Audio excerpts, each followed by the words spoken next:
ဆေးရုံရဲ့ပေါ်စားမှုကြောင့်မထင်မှတ်ပဲဘဝကူးသွားခဲ့ရတဲ့သမီးငယ်လေး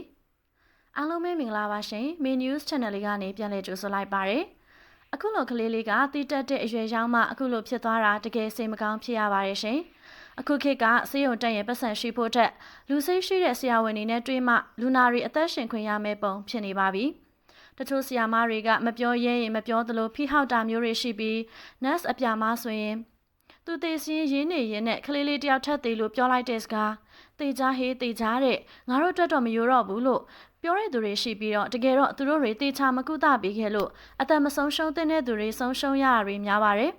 ်အခုတခါမှဆိုရင်လေဒီကလေးလေးကတော့မဖြစ်တဲ့နာကိုဖြစ်သွားခဲ့ရတာပါသမီးလေးကတော့ဘာယောဂမှမရှိပဲဝဝကကင်းနဲ့ချစ်စရာကောင်းတဲ့သူတယောက်လည်းဖြစ်ပါတယ်ဒါပေမဲ့လို့လေကလေးကသွေးလွန်တုပ်ကွေးစားဖြစ်ခဲ့တာပါဖြစ်ချင်းလဲဆေးရုံအရင်တစ်ပတ်လောက်ကလေးကကြိုပြီးတော့ဆေးရုံတင်ထားတာပါဒါကိုကလေးကိုအကောင်းကြီးပဲဆိုပြီးဆီယာမတွေပေါ်စားခဲ့တာကြောင့်အခုလိုအဖြစ်ဆိုးနဲ့ကြုံတွေ့ခဲ့ရပါတယ်။ဆီယာမတွေကကလေးကအကိုပူလို့သွားခေါ်လဲမလာကြဘူးလို့အော်ထုတ်ကြည့်ပါတယ်။နောက်ပိတ်ဆုံးကလေးအသေးအတန်ဖြစ်ပြီးမရတော့ဘူးဆိုမှလက်မှတ်အတင်းထိုးခိုင်းပြီးတေမအသေးအတန်လာကူကြပါတယ်။ကလေးလေးကတော့မိဘတွေကလည်းအဝေးမှာဖြစ်ပြီးတော့မိဘတွေနဲ့ဝေးကွာနေတာဖြစ်လို့အဖေအမေပြန်လာကိုပဲစောင့်မျှော်နေသူတယောက်ဖြစ်ပါတယ်။ဒါပေမဲ့အခုတော့သူမြင်ချင်းတွေ့ချင်နေတဲ့မိဘတွေကိုလည်းမြင်ခွင့်မရတော့ပါဘူး။ဒါကြောင့်မိဘတွေလည်းအရန်ကိုစိတ်မကောင်းဖြစ်နေကြရပြီးအမေသမီးလေးရဲ့စိတ်ယုံတက်တုံးကလုံးဝအကောင်းကြီးပါဘလို့မှမယုံနိုင်စရာအဖြစ်ပြက်ကြီးပါပဲသမီးလေးရဲ့မေမေပြန်တွေ့တိုင်းမခံစားနိုင်ဘူးကွယ်ကလေးရှိရဲ့မေမေတွေလည်းကျမသမီးလေးလိုမဖြစ်ရအောင်ကလေးတွေနေမကောင်းဖြစ်ရင်အတက်နိုင်ဆုံးပုတ်ကလီကဆေးရုံတွေပဲတက်စေချင်ပါတယ်ဒီပုံလေးကသမီးနောက်ဆုံးသူ့အတော်ကိုရိုက်ခိုင်းတဲ့ဓာတ်ပုံလေးသူ့ကိုဓာတ်ပုံရိုက်ပေးပါတဲ့ဒီလောက်ခံစားနေရတာကိုအဖွားတွေအဖိုးတွေအတော်တွေကိုတစ်ချက်လေးမှဒုက္ခမပေးသွားပါဘူးသူအိမ်ပြန်ချင်နေတာဆိုတော့ဆီယာမတွေသူ့တကုံလုံးသွေးကြောတွေဖောက်ဒါတော့တစ်ချက်မငိုသွားတဲ့သမီးဆုံးခါနေတော့မှမျက်နှာလေးကပြုံးနေတာပဲဖေဖေနဲ့မေမေပြန်လာမယ်နော်သမီးဘာမှမဖြစ်ဘူးနော်ဆိုတော့ခေါင်းလေးငိမ့်ပြတယ်ရီပြပါအောင်သမီးရဲ့ဆိုတော့သူရီပြတယ်မေမေရင်ဘက်ကြီးတစ်ခုလုံးကြေမွားသွားသလိုခံစားရတယ်မေသမီးလေးရဲ့လို့တချို့ကပြောကြတယ်နင်တို့ကအတူမနေတော့ခံစားရတတ်တာပေါ့တဲ့ကိုဝမ်းနဲ့လွယ်ပြီးမွေးထားတဲ့အမေပဲမခံစားရဘယ်နေပါမလဲတစိမ့်စိတ်တွင်းရင်ရင်နဲ့အောင်ခံစားရလေလေပဲ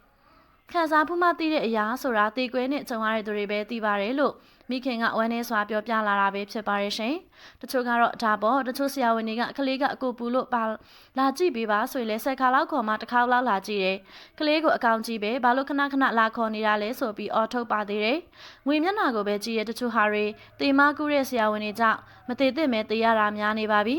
ကြောက်စရာတွေပါပဲအခုနောက်ပိုင်းဖျားရင်ဆေးရုံတော့မသွားရတဲ့အထိပါပဲဆရာတိုင်းမဟုတ်ပေမဲ့အနာဆေးတခြားစီပေးနေကြတဲ့ဆရာဝန်တွေကအများလာလို့အသက်မဆုံးရှုံးသင့်ပဲဆုံးရှုံးကြရပါတယ်အခုလိုမသေးသင့်ပဲတေးရတဲ့ချစ်စရာသမီးလေးအတွက်လည်းစိတ်မကောင်းဖြစ်ရပါတယ်မိဘတွေလည်းဘလောက်ခံစားရမလဲသမီးလေးလည်းမြက်မြက်ရဘုံဘဝမှာအေးချမ်းပါစေအဆုံးထိကြည့်ပြီးလို့အားလုံးကိုကျေးဇူးတင်ရှင်နောက်ထပ်ဗီဒီယိုလေးမှာပြန်လည်ဆုံတွေ့ကြပါမယ်ရှင်လူအများအသက်ကိုကယ်တင်ရင်လက်ထပ်ဖို့တစ်လအလုံးမှာပဲအသက်ဘေးနဲ့ကြုံလိုက်ရတဲ့မိသက်သမားအားလုံးပဲမင်္ဂလာပါမင်းနျူး channel လေးကနေပြန်လည်ကြိုဆိုလိုက်ပါတယ်ကျောင်းမဖွယ်ရာဟောင်ကောင်မီလာမှုတစ်ခုဖြစ်ပွားခဲ့ပြီးတည်ဆုံးသူအများအပြားရှိခဲ့သလိုပျောက်ဆုံးသူတွေလည်းအများအပြားရှိခဲ့ပါတယ်ဒီထဲမှာတော့နိုဝင်ဘာ26ရက်နေ့ကဖြစ်ပွားခဲ့တဲ့ဟောင်ကောင်တိုက်ခန်းတွဲမီလာမှုအတွင်းတည်ဆုံးသူတွေထဲမှာအသက်38နှစ်အရွယ်မိသက်သမားတဦးလည်းပါဝင်ခဲ့ပါတယ်ဒီမီလာမှုကတော့လူတော်တော်များများရဲ့အိမ်မက်ဆိုးတစ်ခုလိုဖြစ်ခဲ့ရပြီးဟောင်ကောင်မြို့ရဲ့ကောင်းကင်ယံမှာမီးခိုးငွေ့တွေထူထပ်နေချိန်ဒီသတင်းဟာလူတိုင်းရဲ့နှလုံးသားကိုထိမှန်သွားစေခဲ့ပါတယ်ဒီထဲမှာတော့ဟိုဝေဟိုလို့အမည်ရတဲ့အဲ့ဒီမိသက်သမားဟာမိသက်ဌာနမှာ9နှစ်ကြာတာဝန်ထမ်းဆောင်ခဲ့တာပါမီလာမှုအတွင်းသူဟာအစဦးရဲ့မြေညီတက်မှာမီးငိမ့်သက်ပေးနေခဲ့ပြီးနိုဝင်ဘာ26ရက်နေ့ညနေ3နာရီခွဲဝန်းကျင်မှာအဆက်အသွယ်ပြတ်တောက်သွားခဲ့ပြီးတည်ဆုံသွားခဲ့ပါတယ်အသက်38နှစ်အရွယ်မိသက်သမားဟိုဝေဟိုကတော့သူ့ရဲ့ဆယ်စုနှစ်ကြာအချစ်ဇလံကိုမင်္ဂလာပွဲအကြီးကျယ်ဆောင်ပြီးကျင်းပဖို့အသင့်ဖြစ်နေသူတယောက်လည်းဖြစ်ပါတယ်။သူနဲ့သူ့ရဲ့ချစ်သူဟာ10နှစ်တိလက်တွဲခဲ့ပြီးနောက်လာမယ့်လတလမှာတော့သူတို့ရဲ့ဘဝခီးသစ်ကိုအတူတကွစတင်ကြတော့မှာပါ။အရာရာဟာပန်းရောင်လွှမ်းနေတဲ့အချိန်သူ့ရဲ့ Instagram မှာသူတို့နှစ်ဦးသားရင်မောပျော်ရွှင်နေတဲ့ဓာတ်ပုံတွေလက်ထက်ကနေပျော်ရွှင်မှုတွေနဲ့ပြည့်နှက်နေခဲ့ပါတယ်။နောက်ပြီးပုံတစ်ပုံအောက်မှာရိုးရှင်းစွာရေးထားတဲ့ကျေးဇူးတင်ပါတယ်ဆိုတဲ့စကားလုံးကသူ့ရဲ့ချစ်သူအဖေါ်ထားရှိရဲ့နှက်ဆိုင်တဲ့ခံစားချက်တွေကိုအားလုံးအတွက်ဖော်ပြနေခဲ့ပါတယ်။ဒါပေမဲ့ကံကြမ္မာရဲ့ရက်စက်မှုကဒီပျော်ရွှင်မှုတွေကိုရုတ်တရက်အဆုံးသတ်လိုက်ပါတယ်။နိုဝင်ဘာလ26ရက်နေ့ကဟောင်ကောင်ရဲ့အဆောက်အအုံတစ်ခုမှာမီးအကြီးကျယ်စတင်လောင်ကျွမ်းခဲ့ပါတယ်။ဒီမီးဟာပုံမှန်မီးမဟုတ်ပဲ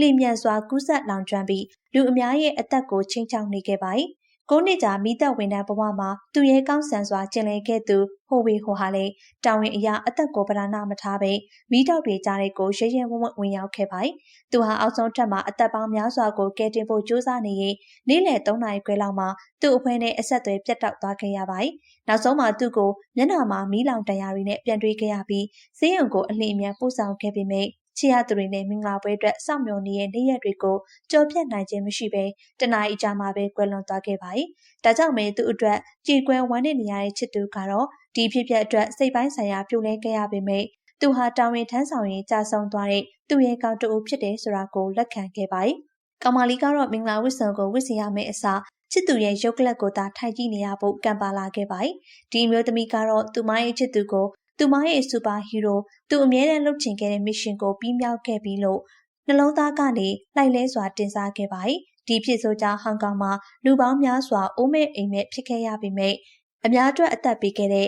ဒီမိသက်သမားရဲ့အချစ်နဲ့အနစ်နာခံမှုအဖြစ်ပြက်ကတော့လူတိုင်းရဲ့ရင်ထဲမှာမီးမငိမ့်နိုင်တဲ့အမတ်တရားတစ်ခုအဖြစ်ကြံ့ရစ်နေခဲ့ပါပြီ။သူရဲ့ကောင်းဟိုဝေဟိုကောင်းရာပုံဘဝလျှောက်ပါစေ။နောက်ဘဝချစ်ရသူနဲ့သက်ဆုံးတိုင်ပေါင်းဖက်နိုင်ပါစေ။အဆုံးထိကြည့်ပေးလို့အားလုံးကျေးဇူးတင်ပါတယ်။နောက်ထပ်ဗီဒီယိုလေးမှာပြန်တွေ့ကြပါမယ်ရှင်။ဆေးရုံရဲ့ပေါ်စားမှုကြောင့်မထင်မှတ်ပဲဘဝကူးသွားခဲ့ရတဲ့သမီးငယ်လေးအားလုံးပဲမင်္ဂလာပါရှင်။ Main News Channel လေးကနေပြန်လည်ကြိုဆိုလိုက်ပါရစေ။အခုလိုကလေးလေးကတီးတက်တဲ့အရွယ်ရောက်မှအခုလိုဖြစ်သွားတာတကယ်စိတ်မကောင်းဖြစ်ရပါတယ်ရှင်။အခုခေတ်ကဆေးရုံတက်ရင်ပတ်စံရှိဖို့တက်လူစိတ်ရှိတဲ့ဆရာဝန်တွေနဲ့တွေ့မှလူနာတွေအသက်ရှင်ခွင့်ရမယ့်ပုံဖြစ်နေပါပြီ။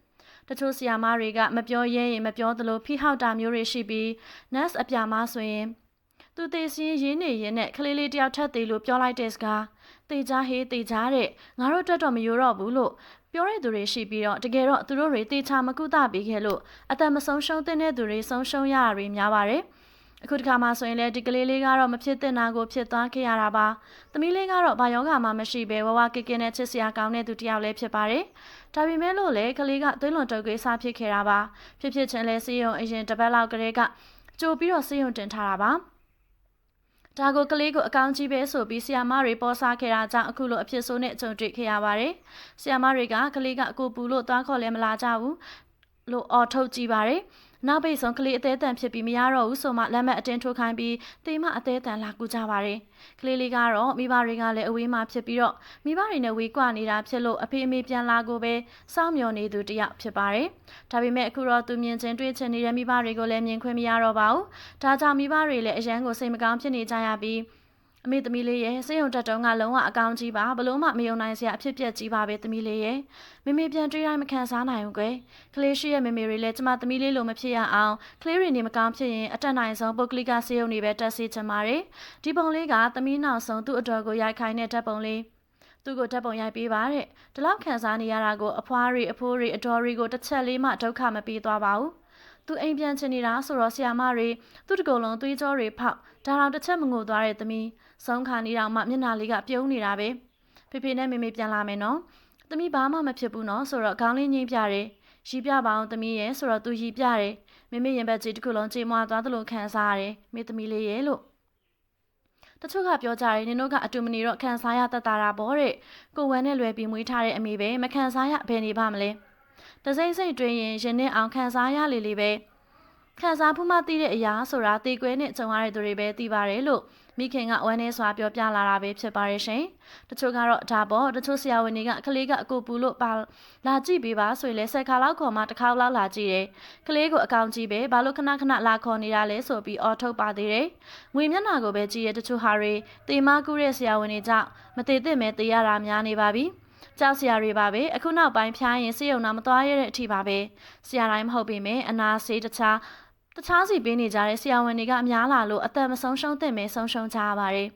အခုလိုမသေးသင့်ပဲတေးရတဲ့ချစ်စရာသမီးလေးအတွက်လည်းစိတ်မကောင်းဖြစ်ရပါတယ်မိဘတွေလည်းဘလောက်ခံစားရမလဲသမီးလေးလည်းမြက်မြက်ရဘုံဘဝမှာအေးချမ်းပါစေအဆုံးထိကြည့်ပြီးလို့အားလုံးကိုကျေးဇူးတင်ရှင်နောက်ထပ်ဗီဒီယိုလေးမှာပြန်လည်ဆုံတွေ့ကြပါမယ်ရှင်